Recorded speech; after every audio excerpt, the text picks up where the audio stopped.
I'm Mona Santana. This is my daily gratitude list where I list and talk about 5 things I'm grateful for that hopefully you can relate to as well.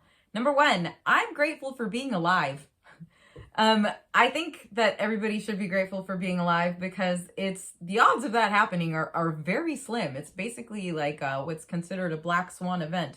So it's really, really rare for you to actually be alive, for any of us to be alive.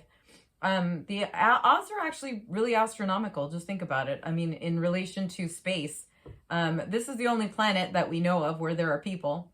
I mean, there's probably others, but we don't know, or life, I should say. But we don't know that, not for sure. Or maybe we do. I don't know, but that's a whole other topic. Anyway, so on this planet, there are about 8 billion people, and there have only really been people for a relatively short amount of time compared to how long the Earth has existed. So the fact that you're alive is a miracle, nothing short of a miracle. And so I just feel like being grateful for being alive is pretty obvious, but probably not something that you think about just all the time. In fact, there's probably days where you're thinking you don't really feel like being alive. So the fact is you are, and you have the capacity to even think that thought because you're alive. So it's better to think, yay, I'm happy I'm alive, than, those days where you feel like, oh, being alive is really a chore. Number 2, I am grateful for mountains. Mountains have inspired people to do all kinds of things, be it writing and music and actually climbing a mountain, or people live on mountains.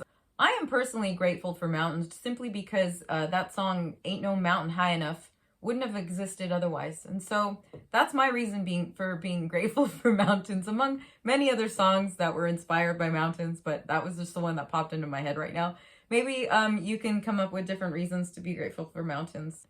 Number 3, I'm grateful for the concept of infinity, or for infinity. There's no way you can fathom infinity, but I love the idea of infinity, where it's like just there's no way that you can count to the highest number, because there's always one more.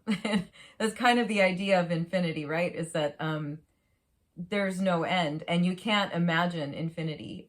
Not really. There's a whole documentary about it on Netflix, if it's still on there. I don't know. I saw it last year or whenever it was, and I really love the idea of studying the concept of infinity, or the theory of infinity. It's not a theory, it's a real thing. But anyway, so I don't know, just the idea or the thought of infinity. I just think it's almost a rabbit hole, which is kind of infinite as well. Number 4, I'm grateful for Ennio Morricone. Ennio Morricone was an Italian composer who composed about 400 movie scores in his lifetime. He just died about 4 years ago, so it's pretty, relatively recently, I suppose, because considering that he lived to be, God, I don't even know, like almost 90 or something like that. But he was incredibly prolific, and he was considered one of the greatest film composers of all time. He did all of the movie scores for Sergio Leone. He did the movie score for The Good, the Bad, and the Ugly, my personal favorite, The Ecstasy of Gold, which is just, that song to me is beyond this world. He was such an incredibly creative composer because he used all kinds of instruments and things that other composers had never thought to use.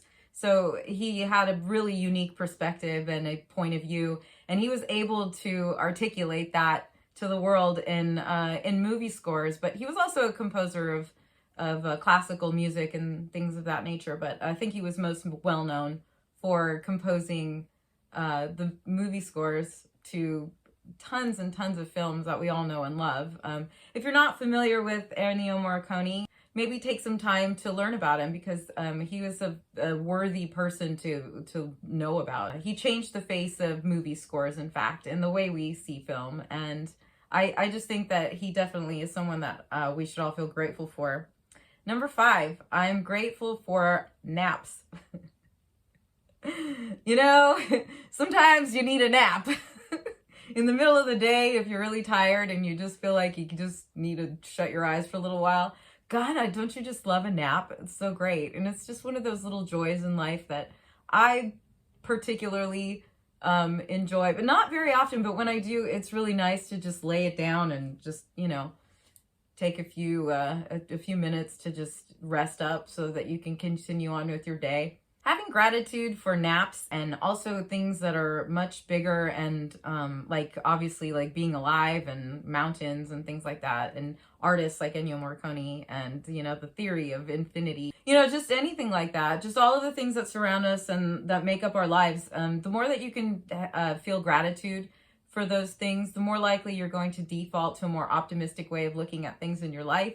The more that you're going to be able to get through your days without, feeling angry or upset and, about the little things, because they don't seem to matter as much when you realize that you're alive. It's also really good for the people around you so that you can inspire them to have a better day as well, just based on the energy that you're putting out, because most likely it's going to be a more positive energy if you take the time to practice gratitude. So I want to thank you for joining me today. Please subscribe if you haven't. I'd really appreciate that.